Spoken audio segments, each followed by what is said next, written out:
संयुक्तहस्तविनियोग अंजलिश्च देवता गुरुविप्राणां नमस्कार्येष्वनुक्रमात् कार्यशिरोमुखोरस्तु विनियोगे अंजलिर्बुधैः कपोतहस्ता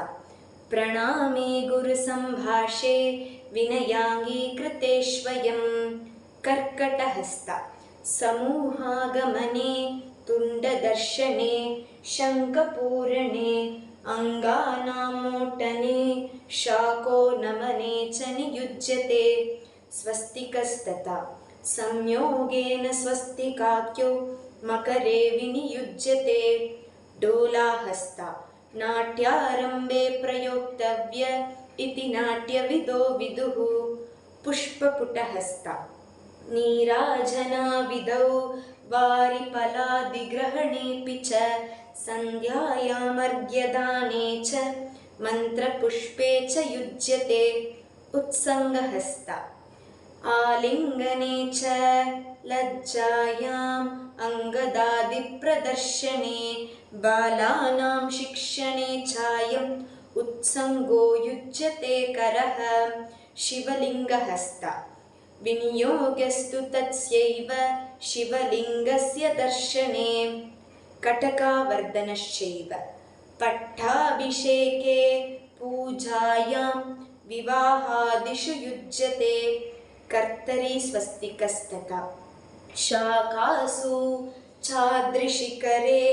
वृक्षेषु च नियुज्यते शकटं राक्षसा अभिनये प्राय शकटो विनियुज्यते शङ्खहस्ता शङ्खादिषु प्रयोज्योऽयम्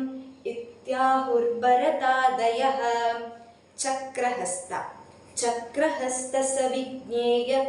चक्रार्थे विनियुज्यते सम्पुटहस्ता वस्त्वाच्छादे सम्पुटे च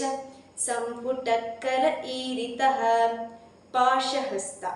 अन्योन्यकलहे पाशे शृङ्खलायां नियुज्यते कीलकहस्ता स्नेहे नर्मानुलापे च कीलको विनियुज्यते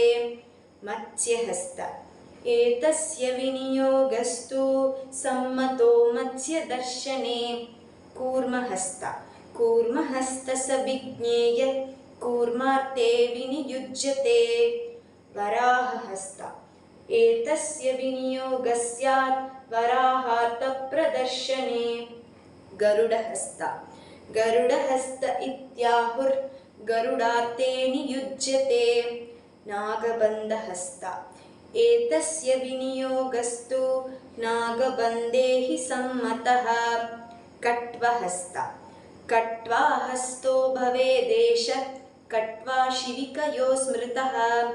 बेरुण्डहस्ता बेरुण्डे पक्षिदम्पत्यो बेरुण्डो युज्यते करः अवहितहस्ता शृङ्गारनटने चैव लीलाकन्दुकधारणे कुचार्थे युज्यते सोऽयम् अवहितकतो विदुः।